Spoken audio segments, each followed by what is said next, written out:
Will Vodafone's late 5G launch hurt its chances to win over Aussies? And can the government really enforce a porn age verification scheme?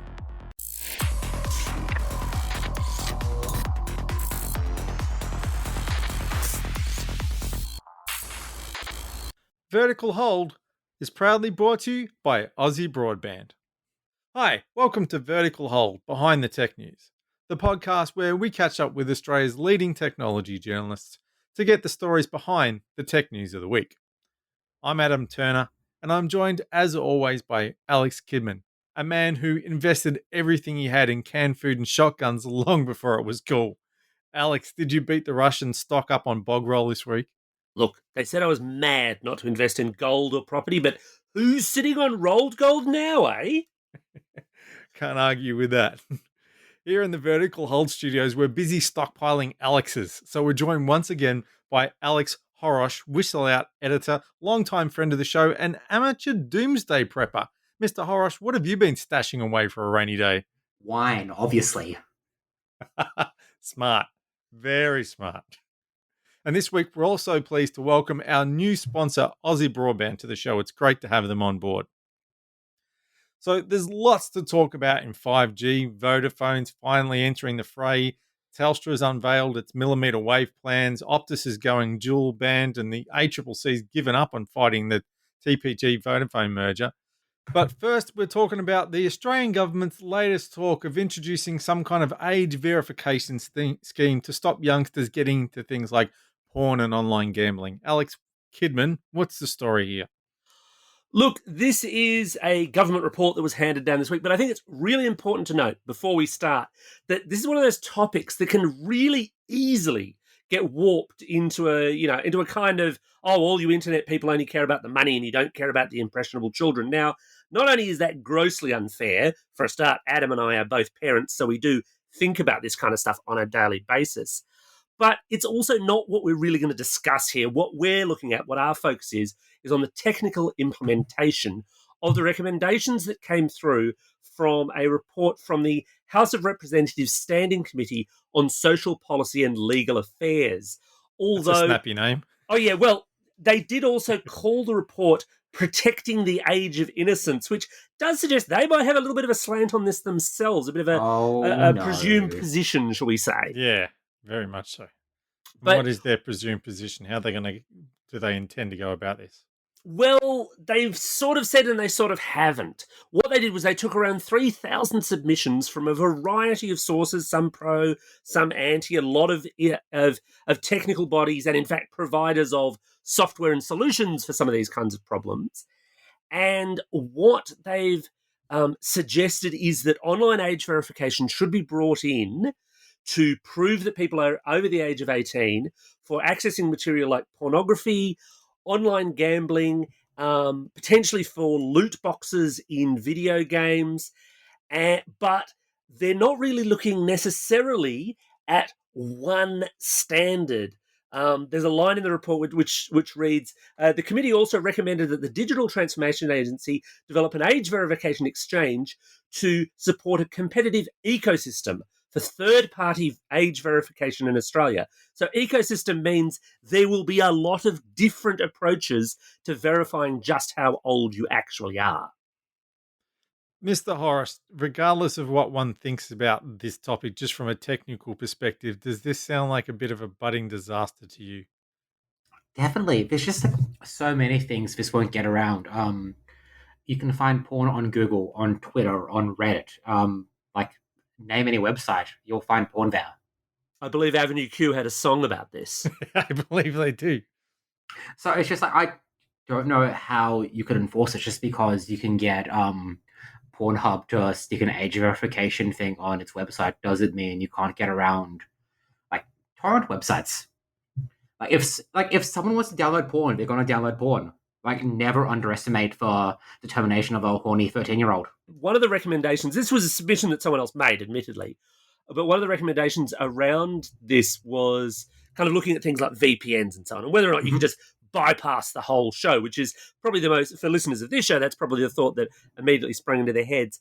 The committee actually published in their report the claim that only around 14% of 11 to 13-year-olds claim that they know a workaround, such as the dark web or such as VPN. It did leave me thinking that, look, maybe the maths is right on that. I doubt it, but maybe the maths is right on that.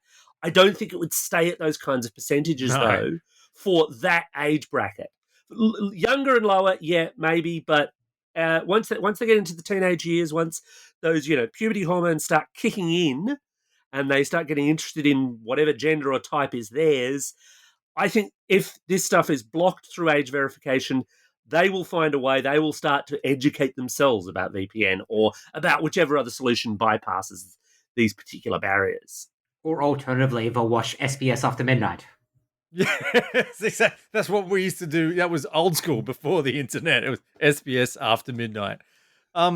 This kind of thing has been tried overseas, though, hasn't it, Alex? They talked about it in the UK. How did that pan out? It totally didn't.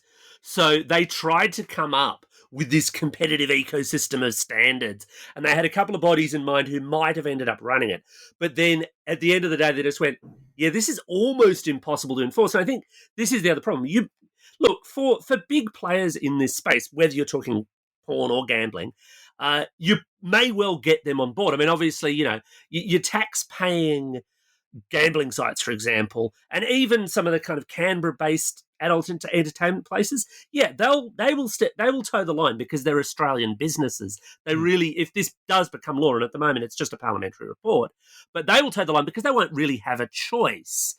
But there's so much of this material that is hosted overseas and is not even necessarily with, a big brand name provider of these kinds of services or content that are not even going to think about Australia. They're just going to go, I'm not doing anything that's going to cost me extra money or make it any harder for me to make that money. Yeah. But I guess the thing is, is Google going to make you age verify to make an unsafe search?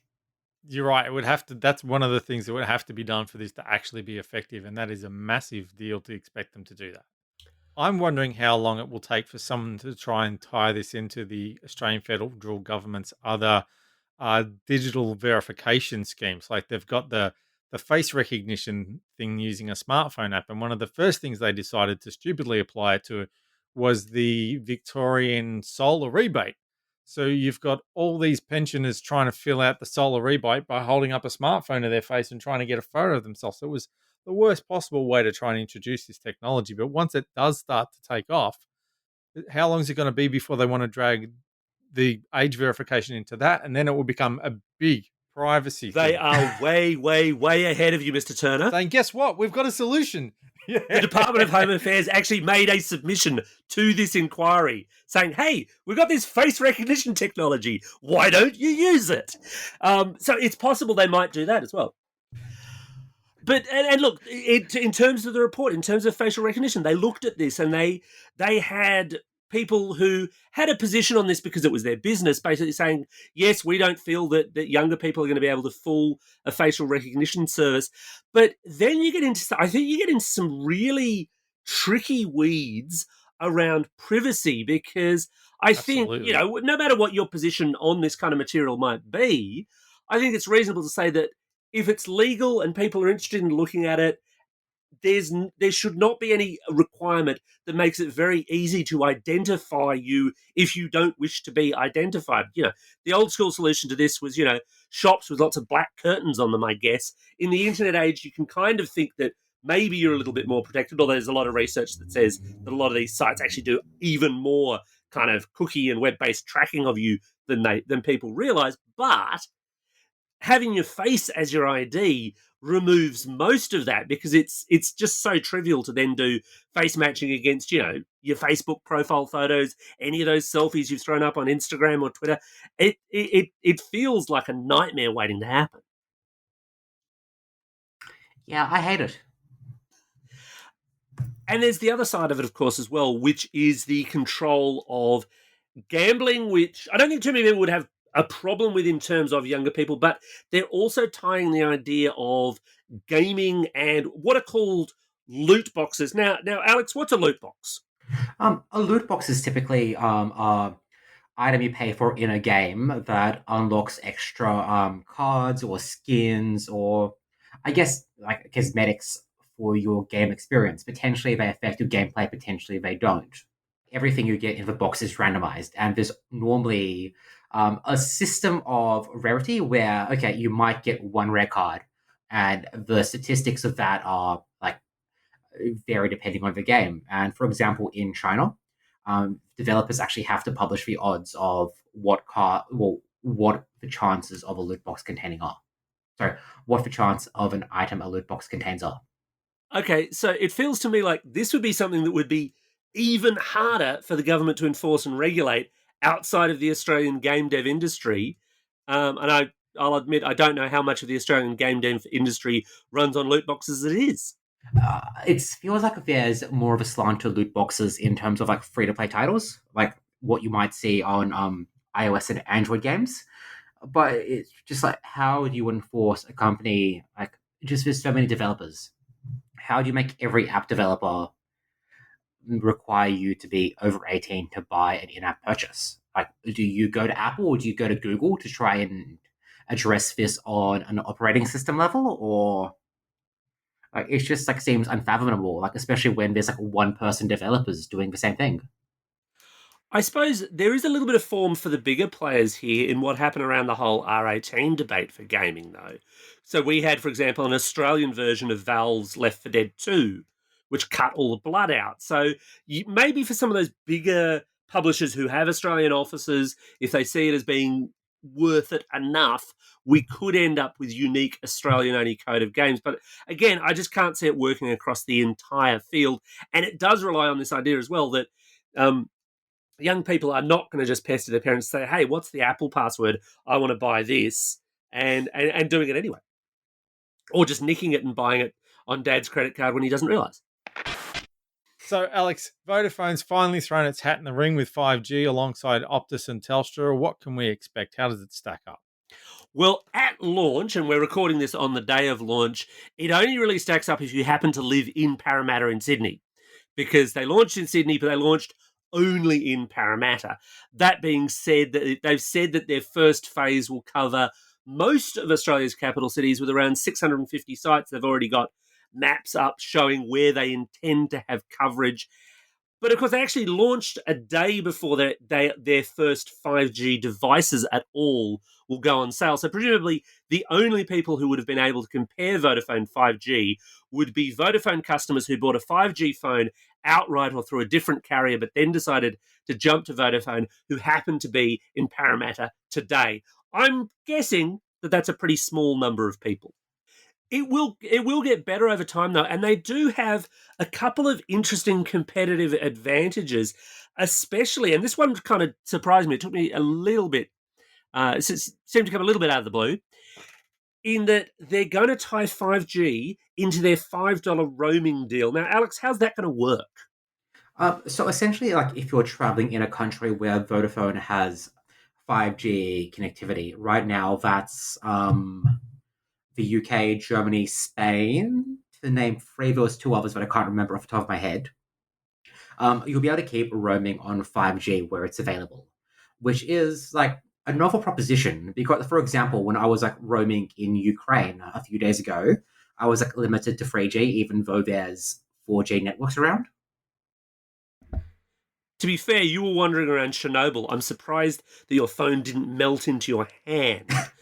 Oh, I was like stuck on edge the entire time. Well, yeah, I would have being been on edge is the right thing for Chernobyl. Yeah. Yeah, it's an interesting kind of hook, although it raises all these questions which Vodafone hasn't yet been able to answer about what happens, because they have their whole endless data thing, which does apply to roaming as well. What happens in terms of your speeds when you use through that endless data? Are you then speed limited down to 4G? You chuck down to 4G, because that'll actually not just have a speed limit effect, that could also have latency effects as well.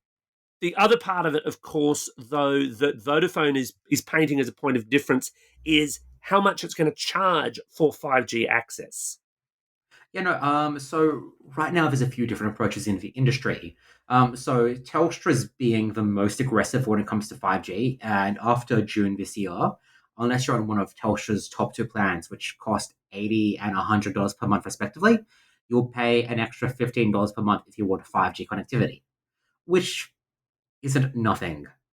Um, and I guess there's a question of what you're paying for, especially right now in these early days. Optus hasn't ruled out charging extra for 5G, but you know, like it's kind of like very much we won't charge extra now, but we might in the future. Whereas Vodafone's explicitly been saying we're not going to charge for 5G, at least on current plans. If you read the fine print of the website, so like it could change to Vodafone as well. But right now, Vodafone's messaging is very much we're not charging for 5G. They've very much backed themselves into a corner on that one. Mm. Really, I mean, I was actually I did an interview with the head of 5G at Optus this week, and I did query him on the whole. Hey, will you charge for it? And Optus gets very nervous when you ask them this question, which does tend to suggest that they're certainly looking at what happens to Telstra if nothing else. Telstra, meanwhile, of course, has actually said that in the future it might even look at different tiers of charging just for 5G. So it's clearly, a bit more all in on that concept. Oh, please don't, Andy. Um, but Vodafone, I think, having launched and said we won't charge extra for 5G, you create a consumer expectation, don't you, Mm. that they just won't do this at all. And especially coming to market later, I'd be very surprised to see them say, "Oh yeah, by the way, this is now going to cost you even more money." An about face would look very, very bad. Adam, Vodafone also got some other good news today, something that was a little bit unexpected, might have actually been happening next week rather than this week, didn't they? Yes, the ACCC has decided to give up and not fight against the plans for Vodafone and TPG to merge, even though the ACCC was adamant that if they didn't merge, then maybe TPG would actually cough up and build themselves a network of their own, which it doesn't look like they really would have done. Mr. Horace, is this good news for consumers or bad news for consumers that TPG and Vodafone will be able to get into bed together and we won't have that extra fourth mythical network? A fourth mythical network would have been fun, but you still have to wonder how long it would have taken TPG to build and where it would have been available because Yeah. like Vodafone gets enough shade thrown at it for its coverage, and Vodafone's coverage is pretty decent. TPG was originally predicting to have about 70% of population coverage within 3 years, which That's isn't not much, much. really. So even if TPG was very disruptive and at a low price point, I don't know how much of an effect it would have had on the industry. So maybe they can get some city customers, but what's that going to do for competition when Telstra doesn't really care about competing with TPG anyway? Hmm. And right now we're in a state where phone plans are getting more expensive because everyone's building 5G networks. We've seen Telstra, Optus, and Vodafone raise their prices anyway because they need money to pay for these networks. So I'm not really convinced that for a fourth network would have been much more competitive in the short term. Maybe in the longer term, sure, but it's such a tenuous proposition where it's oh yeah, they might build a network. We should block this merger. The ACCC's other proposition there, though, was that merging them would lead to a lessening of competition in their respective strongholds. TPG's big in broadband. Vodafone, while not up to the Optus or Telstra level, is still big in mobile. Mm. And there's perhaps a lessening of competition there. But having looked at the full transcript of actually the Justice's comments on this case, the ACCC really wasn't left with a lot of room to move because they actually had to prove a point of law that was wrong in that judgment. And there really wasn't, even from a layman's perspective, I'm not a lawyer, I'm as much of a lawyer as Lionel Hutz is. They just didn't seem to have any room to say, oh no, well that bit's not right or that bit's not right. So I suspect that's why they, even though they had another week to actually consider it, I suspect that might be why they decided to fold. It's just the vibe, man. It's the vibe. So, speaking of 5G spectrum, we've had an announcement from Telstra last week that it's finally talking about trialing millimeter wave. Now, Mr. Horace, what is millimeter wave and why should we care? Millimeter wave is a faster kind of 5G that's run on a higher frequency. Right now, most 5G is on the sub-6 spectrum, which means somewhere around 3.5, 3.6 gigahertz, normally under 6 gigahertz. Millimeter wave is run on a much higher frequency, around 25, 26 gigahertz. So what essentially that means is it's faster, but it's got less range. So makes it a lot harder for it to penetrate buildings, from what I understand, and like it is very easy to obstruct, which is where technology like a beamforming comes into place to help like navigate the signal to your phone. But millimeter wave also has lower latency as well, and lower latency is one of those, I guess, 5G holy grails that everyone talks about for applications like self-driving cars and remote surgery. So it's like an interesting technology, but harnessing it won't necessarily be easy. And the whole idea is it's not really going to expand the network. It's not designed to expand their 5G coverage. It's more designed to beef up their coverage in hotspots like around train stations, sports stadiums, places like that, where everyone's within a few hundred meters of the tower, all hitting it at the same time. So it's not about this will let us get further out into the burbs. There's like very few millimeter wave phones available in Australia right now. I think the only 5G millimeter wave devices are the Galaxy S20 family. Yes, absolutely. You could, in theory, I suppose, grab. There's a Motorola mod for 5G in the US. There's no point importing it because it's millimeter wave only. But if Mhm. you had one of those, what was the last one? I think it was the Z3 Play. Was the Yeah, the last Z3 Moto Play. mod phone we saw here. Um, if you had one of those, in theory, you might be able to import that once we have millimeter wave here and maybe get onto a 5G network. I'm not going to guarantee that's going to work though. But I think otherwise, it's the Samsung and nothing else. And even that's very much kind of future leaning Mm. capacity. Or I suppose Vodafone roaming if you happen to end up in a country where they had done millimeter wave 5G. Oh, but and also the standard Galaxy S20 5G isn't millimeter wave; it's just sub 6. That's a very, very good point. Yeah, that baseline S20 is odd in its 5G. It's just a mid-band device. If you want millimeter wave future capacity, it's the S20 Plus or the S20 Ultra. Bring your wallet and plenty of money. So if you've just bought a 5G phone, it's not worth chucking it in the bin for a 5G millimeter wave phone because it's going to be a few years before it's any good to you. Even when they first launch it, you'll only get a tiny spot of coverage somewhere like, the MCG or whatever. So Alex Kidman, whilst Telstra's talking about millimeter wave, Optus is also talking about a new kind of 5G, dual band. What's that? So what Optus is doing here is it's leveraging some spectrum it holds in 2300 megahertz and also 35 3.5 is what pretty much the existing 5G runs on. The stuff you get from Telstra is 3.5 as well. Optus is rolling 2300 into that to provide it potentially better capacity, possibly better transmission features within its network. Although, again, weirdly, this relates back to the Galaxy S20 because you've got to have a phone that also supports dual band 5G. And so far, that's only those Samsung phones. Although, because a lot of this relies on some specific Qualcomm chipsets, we should see a number of other phones from other providers come with that kind of dual band capability. And as yet, Optus is still kind of experimenting and slowly rolling this out. At a consumer end, you might find if you were in a dual band area on Optus 5G that you got a better and more consistent throughput. You wouldn't necessarily see any difference on your phone. You're not going to see a little, DB5G logo or anything, as you would, for example, if you go from 4G to 3G or even up to 5G right now.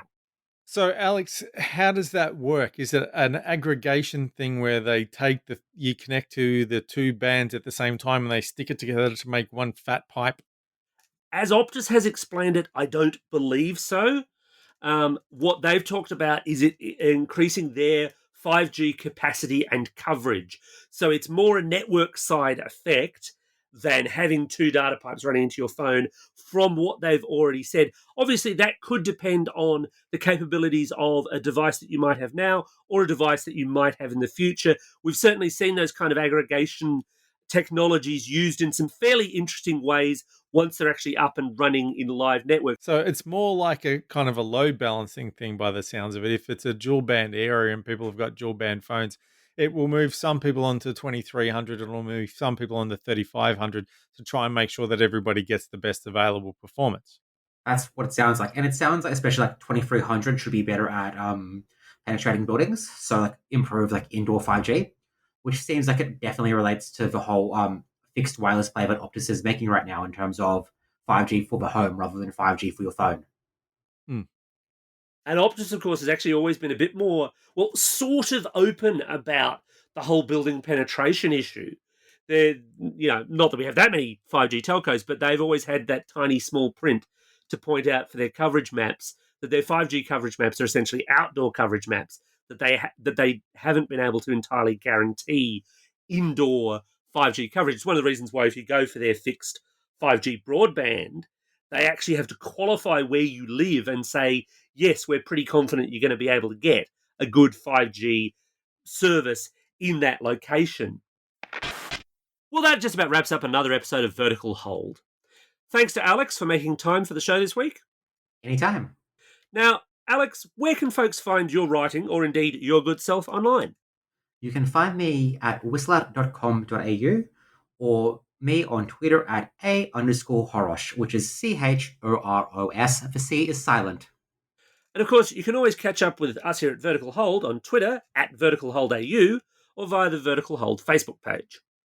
And thanks again, everyone, for listening. Like we keep saying, we're on a big subscriber push this week, so we appreciate all your support. Tell your friends about it. Help get the good word out so we can be bigger and better in 2020.